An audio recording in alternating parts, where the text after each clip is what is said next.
Сайн байна уу? Энэ өдрийн мэндийг хүргэе. Шинэ улаагаар оролцож байгаа та баяртай байна. За өнөөдөр болохоор номын маань 2 дугаар хэсэг хүрэхэд бэлэн боллоо. За тэгээд өмнө нь ярьж байсанчлан санхүүгийн философиг ганцааргүй. Гой юм уу мэт. Гой шүү дээ. За энэ ном болохоор ерөнхийдөө 8 бүлэгтэй. Тэгээд номны агуулга маань болохоор мөнгө, банк, даатгал, хүү гэж юу юм. Тэгээд хөрөнгөний зах зээл гэж юу юм. Миний байж тээ Солонгост ирсний дараа ч гэсэн те манай багш нийгэм судлаач нар энэ ярьдаг онол эдийн засгийн онолуудыг яриад бюроос ойлгохгүй байсан. Тэр бүх онолуудаа 2 цагийн дотор бүгдийг ойлгосон гэж таваад та. Ном уншаа таа. Тий. За.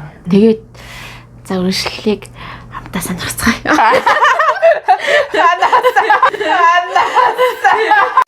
Түүхэн баримтууд хамгийн гол нь энэ одоо номон дээр маш их гардаг. Манай эртний өмнөх бүр 1754 онд гэхэр чин бараг л одоогоос 3800 жилийн өмнө гэсэн үг. Хамгийн анх одоо ингээд Вавилоны хаан Хаммураби гэдэг хүн. Тэгээ энэ хүн ингээ 2 м өндөр чулуун дээр 282 зүйл бүхий хууль бичиж гаргасан гинэ. Тэрийг нь 1901 онд археологчид одоогийн Ирак улсаас олсон байгаа байхгүй. Жишээ нь хүчгүйгээ дардлахгүй байх. Бэлэвсэн ихнэр өнчин хүүхдүүдийг хаалт хамгаалах, шудраг ёсыг тогтоох, маргааныг шийдвэрлэх, аливаа гим хорыг арилгах зорилгоор хуулийг өөрийн зураг бүхий энэ хүү чулуун дээр сэлж тунгаглалаа. Тэгээ ингээ харахаар надад бүр ингээ амар инээдтэй санагдсан байхгүй. Доос 3800 жилийн өмнө бичсэн хууль хэрнээ. Ерөөсө бүх хүний ингээ нийгмийн харилцаанд, гэр бүлийн харилцаа, нийгмийн харилцаа, мөнгө санхүү зээл, тэгэл нийгмийн халамж гэдэг ингээ бүх зүйлийг багтааж өгсөн хууль байгаа. Бараг одоогийн манай монголчуудын ингээ мөнгөний талаарх сэтгэлгээ, хуулийн үйлчлэгээ ингээ 3800 жилийн өмнөх хааны амьдарч байсан үеэс бараг ингээ жоохон мэдлэг дутуу байгаа юм шиг анзаарч байгаа байхгүй юу? Ер нь бол энэ нөгөө ганц зэрэг чинь подкаст дээр тэгээд хэлсэн шүү дээ. Ингээл одоо ингээл дижитал ертөнц гэл шинжлэгдээл байгаа шүү дээ. Шинэ ингээ ертөнц, шинэ нийгэм үүсэж байгаа ч гэсэн хүн яг хүнээрээ л байгаа. Сошиал ертөнцийн талаарх одоо мэдчихэж байгаа тэр мэдлэг мэдээлэл 200-300 жилийн өмнө байж л байсан гэл нэг тийм үзэл баримталтай юм л шүү дээ. Миний хувьд болохоор энэ номон дээр гарсан бүх агуулгыг угаасаа ярьж өгч амжихгүй, цаагинч багтахгүй. Өөртөө аавш. 16,000. Өчнөө жил ганцааргоогоос үнгүй бас байсан. Яг юм улаан хэрүүлчгээд зунаас хойш блог болгон дээр хэлээ. Зарим номнууд чи ингээд нэг ардаа ингээд нэг ном зүг үйд штэ. Монгол номнууд ялангуяа Монгол одоо тийм юмнаас их үсрээ авсан гэдэг. Хаанаас яг ямар их сурвалжтай хаанаас авсан тий. Өөрөө зохион бичсэн юм шиг нэг ингээл эсвэл орчуулгын ном ч юм болоо гэж эргэлзмээр тийм ингээд ном зүг байхгүй тийм юм бас аюул анзаарч харчихсан байхгүй. Гэтэл энэ хүн болохоор бүлэг болгоныгоо ном зүлцсэн. Тэр ном зүгийг харахад л ингээл өөрөө ишгүй шууд итгэл үнэмшил төрж байгаа байхгүй. Бараг л тийм судалгааны ажил маяг хийсэн юм шүү дээ. Тэгээ ингээ хамгийн гол нь маш олон жилийн ингээ түүхэн үйл явдлуудыг шууд яг ингээ өөрийнхөө ойлгоснороо дүгнээл нэг өгүүлбэрт базаад ингээ хэлсэн чинь амар гоё ойлгомжтой. 1991 оны 3 сард Харвардын одоо нэг эдийн засагч 36 настай одоо Сакс гэдэг нэртэй хүн ирээд манай Монголд одоо зөвлөгөө өгсөн байхгүй. За манай социалист нийгмээс ардчилсан нийгэм рүү шилжиж байна. Тэ төлөвлөсөн төлөвлөгөөд эдийн засгаас зах зээлийн эдийн засаг руу шилжиж байна. Одоо бид нар яах вэ гэд асуусан байгаа байхгүй. Тэгсэн чинь энэ Харвардын одоо эрдэмтэн болохоор яасан бэ гэхээр ер нь бол нэлээд олон тийм социалист улс орнуудад одоо тийм эдийн засгийн бодлого боловсруулж өгдөг хүн байсан байна. Тэгээд энэ хүн маань Польш улсад маш амжилттай хэрэгжсэн байгаа байхгүй. Тэгээд энэ одоо эдийн засгийн бодлогоо юу гэж нэрлэдэг байгаа гэхээр шок эмчилгээ гэдэг нэртэй одоо эдийн засгийн бодлого байгаа байхгүй. Энийг одоо ингээд монголчуудад ерөнхийдөө бол ингээд капиталист нийгмийг тайлбарлаж өгсөн байгаа байхгүй. За капиталист гэдэг ихэд тандаа сайн хэвчээ. 10 жил өмнө 10 жил хэлдэг гэж байна мартцсан. 10 жил төгсөж байна. Социалист нийгэм гэдэг нь юу гэсэн үг вэ гэхээр баян ядуугийн ялгаа байх ёсгүй. За гэж гарч ирсэн онол. Мөнгөгүй бол хүн өөрөө боололт байсан. Баян хүний маш их ингэж хөлбөрлөж одоо тийм насаараа боол амьдрал байсан бол энэ явсараад нийгэмд ингээд шудраг биш. Одоо санагдчихжээ. Тэнгүүт хүн болгон тийш шудраг байх хэрэгтэй. Бүгдээрээ баян ядуугийн хосны ялгаа гаргахгүй. Бүгдээрээ ажил хийгээд бүгдээрээ их шимжиж цаяа гэдэг уриалсан гарсан бол социалист нийгэм байна. За энэ социалист нийгмээр манай Монгол 70 жил амьдарчээ. За тэгэнгүүтээ шууд 1990 оноос шилжилт хийсэн. Тэр нь юу гэхээр нөгөө улсын эрх мэдэлд байдаг байсан бүх үйлдвэр аж ахуй нэгж гэсэн үг тий. Тэнд ажиллаж ингэж цалин авч амьдардаг байсан. Тэрийг бүгднийг хөвчлөлсөн байхгүй. Тий. Хөвчлөлсөн гэдэг нь энэ дээр бас амар сонирхолтой заяа. Тэр нь юу вэ гэхээр Монгол улсын иргэн болгон тухайн үед 3 ширхэг ягаан За би өнгийн солилцож магадгүй гэхдээ 3 ширхэг ягаан одоогийн хэлээр одоо тасалбар. Нэг ийм цэнхэр одоо тасалбар авсан гэж байгаа байхгүй. Тэр нь болохоор одоо ингээд бүх одоо тэр хувийн улсын өмчөдөөсөн одоо үйлдвэр ингээд аж ахуй нэгжүүдийг одоо хувьцаалаад бонд болгоод хүн болгонд өгнө ижил тэгш ингээд тараасан байгаа байхгүй.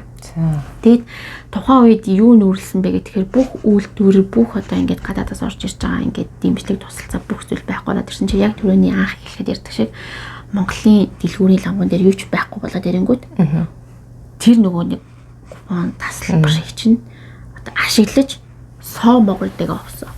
Тэгээ ашиглаад ингээд хэрэглэх боломжтой газар нь байхгүй болоод ирэнгүүт хүмүүс тэрний чинь ингээд жишээлбэл нэг тасалбарыг 1000 төгрөгөөр үнэлсэн гэж байгаа байхгүй тухайн үед маш их мөнгө гэж байгаа. Гэтэл тэрнийх нь ханшин унаад 300 төгрөгөөр бүр доошоо унаад тэрийг ингээд хүмүүс одоо зүгээр л амьдралаа залгуулахын тулд юунд ч хамаагүй ингээд оо маань миний тасалбарыг хамаагүй ингээд тааж хүчээсэн надад яг манай аав ээж хоёр бас яг тэгсэн гэж байгаа байхгүй. Нөөсөө тийм ямар ч тийм капиталист нийгмийн талаарх одоо ингээд мэдлэг ойлголт юу ч байхгүй 70 жилийн турш ингээд удаанаар социалист нийгмийг бий болгож ирсэн хүмүүс гинтл ерөөсөө бүр ингээд ажиллах болол гинтл бүгд ингээд бүр шоконд ороод ерөөсөө хүлээж авч чадаагүй тухайд ингээд нэг залж авч авах хүмүүсүүд нь ингээд жоохон баяжж хөлжөөл одоогийн улс төр тавах хүмүүс ерөөсөө тэр үеэр баяжсан хүмүүс гэж байгаа юм. Муухай ингээд улсын юм шууд өөртөө ингээд энд за ингэж ярихаар яг бүгдээрээ тийм биш л ахaltaа гэтээ маасан тийм хүмүүс ингээд яг зүгээр ингээд энгийн ингээд хөдөлмөрөөрөө ингээд 100% ингээд хичээгээ явж байгаа зүгээр малчд одоо ингээд энгийн ард иргэд бол нийгмийн өөрчлөлтөнд амар гомдолтойгоор ингээд шууд ингээд нэрвэгцсэн хүмүүс юм байна л да. 1990 онд заяа Монголд маслны үйлдвэр байсан гэж боддог. Заяа. Тэгээд тэр маслны үйлдвэр нь жилд 4400 тонн масл үйлдвэрлэдэг байсан. Тэгээд 2000 он гэхэд тэр бүр юу ч байхгүй болсон. Тэр үйлдвэр нь байхгүй масл ч байхгүй юу ч байхгүй. Тэр үйлдвэрлэл аягүй их байсан гэж ярьдаг шүү дээ. Тэгсэн чинь хамгийн сонирхолтой нь юу гэж одоо тэгээд засгийн эдийн засаг шилжиж байгаа шүү дээ. Тэнгүүт нөгөө нэг үйлдвэрлэлийн тоног төхөөрөмж бүгднгийн хятад руу төмрийн хаягдалд зарцсан байна. Яа, тэгээд би өчтөр шин яг үнэн хэлэхэд чадсангүй шүү дээ. Төмөр мэн бодогдод бүр. Яг үнэнгээ хэлэхэд одоо энэ манай нүүдлийн мал аж ахуй чинь өөрөө байгальд амар хортой. Ерөнхийдөө бол байгальд бол ээлтэй тийм бол зүйл биш. Яагаад гэхээр манай Монголын ямаанууд маш их үүсэж байгаа гинэ. Ямаа ч өөрөө одоо тэр бэлчээрийг маш их сүйтдэг. Тэгээ ингэнэ. Одоо өвсөй идэхдээ бүр үнцээр нь хугаж иддэг. Хойно болохоор зөвхөн ил харагдж байгаа дээдлийг сийддэг. Гэтэл одоо за яг энэ ер нь бол ингээ хойно одоо мал сүрэгт нь хойно давмгаа хийсэн гэж байгаа байхгүй. Гэтэл ингээд одоо зах зээлийн эдийн засаг шилээд ирэнгүү чинь хятадууд маш их орж ирж манай ингээ улс төрийн бодлогын амар замхруулсан байгаа байхгүй. Ноолуурын үнийг амар өндрөөр үнэлээд одоо ноолуур аавна гингүүтээ нөгөө нэг ард иргч нь ноолуураа зарахын тулд ямааг амар их тийжэдэг болсон. Тэгээ ямаа нөсөд ирэнгүү чинь манай ингээд одоо газар нот гэж нэг ясандаа цөлчхөөс үр аргагүй байдалд орж байгаа. Цөлжиж. Ямааны махчаас хямдхан тэгээд би сая Монголд очиод нөгөө Монгол хоошоороос хоошороо тэр санагдалт бэ. Хэлж зүгээр нэг хоошор ичхээсэн гал гарах гэхэл юм өөр. Яах юм бохоо наач ямааны махтай. Хоолны газар чинь нөгөө хямдхан ямааны мах гэж бити. Тэгэж хоошор ич чадаагүй шсэн. 1990 онд 40 ширхэг тийм механик пэрэн байсан гэж байгаа юм. Дээр үн замд аягүй тийм байна. Үйлдвэр ажиллаж байгаа нэмэгтэй хүмүүс аягүй үйлдвэр ажиллаж байгаа аягүй тий. Тэр пэрэн маань жилд 60 сая литр сүү үйлдвэрлэдэг гэсэн гэж байгаа. 2000 он гэхэд ийм тоо үзүүлэлт маань бүр ерөөсөй байхгүй болоод 1989 он гэхэд манайх шүү дээ бүр Улаанбаатараа экспортлох хэмжээний тийм амар сайн үйлдвэрлэж. Ингээд газар тариалан маань тэгж амар хөгжсөн байжсэн чинь 90-ад оны дунд үеэс эхлээд яасан гэдгээр зүгээр л хятадаас гурил зүйдэг болсон. Ийм гарч ирээд тэр үед нэгэн настай байж тээ. Ажилгүйдлийн төвшин хэр байна гэж судлаад үзсэн чинь ер нь бол 40 мянган иргэн ажилгүйдэлтэй байна гэж тоон үзүүлэлтийг гарч ирсэн ч гэсэндээ яг үнэндээ бол 200 мянган хүн гидд ажилгүй болсон гэж байгаа байхгүй. Ерөөсөө л яг энэ нийгмийн шилжилтээр үйлдвэрлэл байхгүй болох шүү дээ. Тэнд 10 мянган хүн ажиллаж байгаа. Яг яагаад энэ Харвардын эрдэмтэн те Монголд ирээд ингээд зөвлөгөө өгсөн чинь энэ нь Монголын хөрсөн дээр буусангүй вэ гэх тэгэхээр Монголд өөрөө тэр яг ингээд те нөгөө газар нутаг маш том хүн ам цөөхөнтэй дэг бүтц тийм амар сайн хөгжөөгүй байсан учраас шокны имчилгээ гэдэг энэ хөтөлбөр нь эдийн засгийн хөтөлбөр нь Монголд бол үнэхээр ингээд маш хүнд туссан. Энэ Оросд бас ингэж туссан гэж байгаа юм. За. Оросч гэсэн энэ Оросд ч гэсэн энэ одоо сакс бол яг энэ зөвлөгөөр ингээд хэрэгжүүлсэн чинь Оросоос ерөөсө бараг Оросын ядуурлал нь 10 дахин илүү өссөн гэж байгаа юм. Тэнд огцом хийсэн улсаар ингэж амар одоо ядуурлалт өртсөн. Зүгээр аажмаар ингэж нөгөө нэг шилжихтэй багаар аажмаар ингэж шилжсэн улс орнууд нь ер нь бол энэ нь илүү зөв юм байна гэж одоо хүлээж авсан гэж байгаа байхгүй тийм. Энийг оруулж ирсэн юм бэ. Сакс гэдэг хүнийг оруулж ирсэн. Энэ бол олон улсын валютын сан тийм. Ер нь бол ингээл олон улсын төлөөлөгч нар байгаа штэ тийм. Тэднээс одоо ингэж маш өндөр үнэлгээ авч ирсэн байгаа байхгүй. Яагаад вэ гэхээр Польштэй өөр зөндөө олон социалист орнуудад энэ одоо санхүүгийн зөвлөгөөг маш амжилттай тодорхой хэмжээгээр амжилттай сайн хийсэн учраас тэгэл одоо Монгол улсад урилгаар ирсэн л байгаа юм л та. Яг адилхан ээжээр өсч байгаа ингээл хоёр өөр хүүхдсэд байгаа шүү дээ. Тэрнтэй адилхан л ингээл бүх усад хэрэгцсэн ч гэсэн манайд одоо хэрэгжихгүй байдаг л хаалт тий. Яг үнэ. Тэр л мэдсэнгөө алдчихжтэй. За би одоо нэг эдийн засгийн 2 онол ярих гэж байна л та. Ярих уу яах вэ? Өөрөө мэдээ. Би танаас асууя заяа. Мэдгүй байна асуугатай. Сакс гэдэг энэ Монголд ирээд одоо энэ эдийн засгийн зөвлөгөө өгсөн хүн болохоор Адам Смитийн үзэл баримталтай эдийн засгч хүн байгаа байхгүй. Тэгээ тэгэнгүүтээ одоо тэр 2008-аас 2009 онд болсон энэ одоо Америкт болсон эдийн засгийн том хямрал ингээд дэлхийд дахиныг хямраасан энэ хямралыг одоо Америкийн нэгдсэн улсын төв банк болон ер нь дэлхийн өнцөг болон бүрнгээс яагаад энийг одоо ингэж дампууруулж байгаа юм бэ гэдгийг маш их шүүмжлэлийг авсан гинэ. Тэгээд гол шалтгаан нь юу вэ гэхээр ерөөсөө л тухайн үеийн тэр одоо эдийн засгийг удирчээсэн хүн бас л энэ Адам Смитийн онцлогийн үзэл баримтлалыг дагдаг гэсэн хүн байгаа юм. Энэ нь юу вэ гэх юм бол ер нь бол одоо энэ зах зээлд явагдаж байгаа энэ эдийн засгийн энэ одоо үйл явц энэ тойрогт төр бол оролцох шаардлагагүй. Төр ингэж те үнийн хязгаарыг дотоож өгөөл те эсвэл ингээл одоо мөнгө хевлээд ч юм уу те ингэж оролцох шаардлагагүй. Харин үл үзэгдэх гар байдаг гэдэг юм онол байгаа байхгүй. Тэр үл үзэгдэх гар нь юу вэ гэхээр зах зээл өөрийгөө одоо цэвэрлдэг, өөрийгөө хөгжүүлдэг. За ингээд чадвартай нь гарч ирээд юмаа зараад борлуулаад чадваргүй нь ингэж устж алга болоод ингээд үл үзэгдэх гар энэ зах зээлийн одоо тэгээ эдийн засагт ингэж үйлчилж яадаг. Ингээд эренгүүт Монгол улсад ч гэсэн одоо ингээд төрийн хөвшилдсэн бүх одоо тэр үйлдвэр хөвшлүүдийг шууд ингээд ард иргэд тараад өгсөн л гэсэн үг байна. Тэгээ тэгэнгүүтээ энэний эсрэг одоо эдийн засгийн онол гэж асуугаа байхгүй. Тэр нь болохоор Кейнсийн онол байна л та. За тэгээ тэр Кейнс нь болохоор үгүй. Тэгээ ямар нэгэн хямрал болоод ямар нэгэн одоо тэ эдийн засагт төрийн дэмжлэг, төрийн бодлого бол заавал байх хэрэгтэй. Тэ ингэж одоо оролцож ер нь бол эдийн засаг тогтвортой хөгжнө гэдэг ийм хоёр одоо онолын үзэл баримтлалууд байгаа байхгүй. Тэгээд одоо энэ 2009, 2008 онд болсон энэ одоо Америкийн эдийн засгийн хямралын дараагаар яасан бэ гэхээр энэ Кейнсийн онолыг хүмүүс илүү эргэн санаж эхэлсэн гинэ. За төр ингээд оролцоогүйгээс болоод яг энэ банк дампуурчлаа. 150 жилийн түүхтэй банк дампуурчлаа. Тэ төрийн ямар нэгэн хяналт дэмжлэг ингээд бодлого байгааг өсөл дамжлаа. Тэгэхээр энэ хоёрыг хослуулсан дээр юм байна гэдэг үзэл бодол дээр л ер нь бол одоо сүүлийн үеийн эдийн засгийн бодлого явагдаж байгаа юм байна. Одоо энэ яг энэ Адам Смитийн онол, Кейнсийн онол тэгээд бас энэ эрүүл мэндийн даатгал, нийгмийн даатгал те ер нь даатгал яагаад гарч ирсэн юм бэ гэдэг талаар энэ ном дээр бүр ингээд үнэхээр одоо гоё бичсэн байлээ. Ямар ч тэнийг уншсан ойлгохоор. Би бол тэгээд үнэхээр одоо ганц зэрэг гоё улаан фэн болол.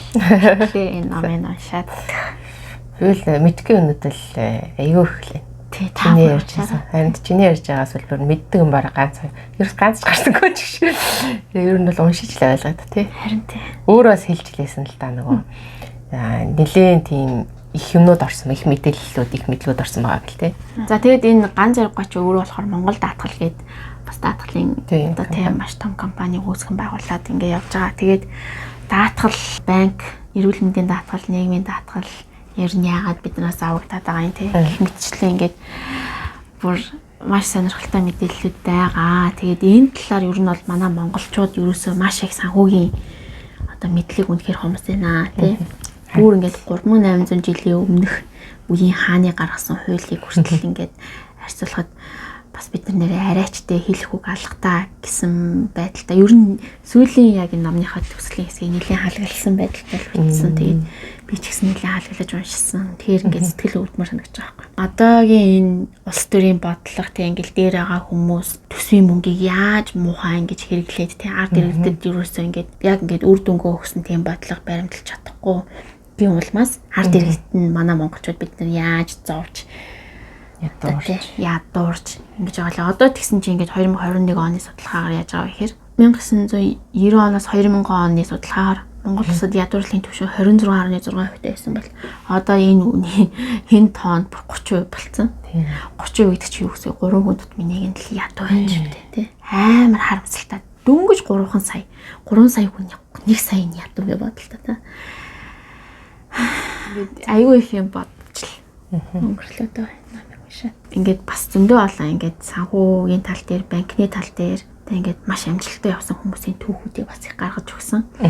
Тэгээд ингээд уншаад ирэнгүү чинь бас хүн ер нь нас ингээд толгоогоо бас илүү сайн ажиллуулах хэрэгтэй байна гэж маш их бодогдсон. Тэгээд маш гоё санаанууд асуурч ирсэн.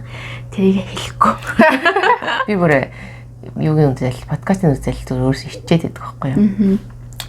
Нөгөө одоо Монголын ард түмж бид бүгдээр стратегч хүмүүс гэдэг байгаа ч тийм. Стратегч хүмүүс ямар мэргэжилтэй хүмүүс вэ гэж бизнесийн удирдлын хүмүүс байгаа байхгүй юу? Тэгж одоо би ч өөрөө бизнесийн удирдлаа сурч яаж ямар тийм стратеги тийм юмны одоо юу байхгүй? Чадвар мэдлэг юу ч байхгүй. Тэгээд би бүр өөрийнхөө ийм мэргэжлээ сурч байгаас амар иччихсэн байхгүй. Тэгэл цаа нэг номыг уншиж зүгээр яа тактичсэн. Зүгээр энэ номыг унш. Тэгэл мэдээд авчих гэж юу? Би бүр энэ номыг штэ тий. Яг үнэнгээ хэлэх үү? Миний үдэнд уншиж байгаа. Тийм сонирхолтой байсан. Бүр тэгээд маш ойлгомжтой байсан. Йоо, үнээр одоо шарайл штэ танд. Та зүгээр байна уншиж.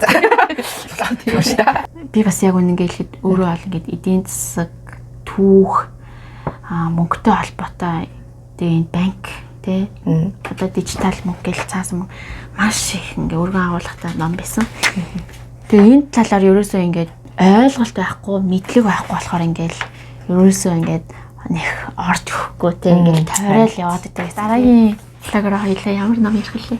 Ерөнхий сайдын бичсэн. Ерөнхий сайд оюун эрдэнэ бичсэн. 3 бат ном байгаа юм билээ. Алсын харааны. Тий. Тэгээ энийг уншичаад бид өөр ярих шийдсэн. Яа би бодоо бүр энэ номыг бүр тэсэн ятг хүлээж байна. Амар санаа. Оюун эрдэнэ номыг бүр би энэ оюун эрдэнэ подкастыг бас сонссон. Эдрүүдийн тэгээд яг ингээд 25 настай байх үедээ өөртөө төрчихсэн энэ алсын хараа үзэл бодол нь яг тэр хэвээр одоо ч гэсэн би яг хэвээр ингээд ярьчихсан. Тэгээ ер нь яг ингээд бас Монгол улсын эдийн засаг тэг яг юу болсон, яг яасан гэдгийг амар тодорхой бичсэн гэж ярьчихсан. Тэгэхээр би яг энэ номыг уншичаад одоо ардаас нэг уншвал би бүр илүү сайн ойлгоно гэж бодож байна. Тэгэх юм бол маш гоё чанартай блог дахиад танаас нэг хоёулаа нэг санхүү эдийн засгийн талаарх ойлголтыг суурьж байгаа сайтайхан. Яг үнэ. Зэгцтэй болоод авчижлаа гэсэн ойлголттой. За тэгээд энэ хүртэл бидэнтэй хамт байгаад бидний влогийг үзсэн та бүхэндээ маш их баярлалаа. Гэмшлэгээр оролцлоо. Баярлалаа.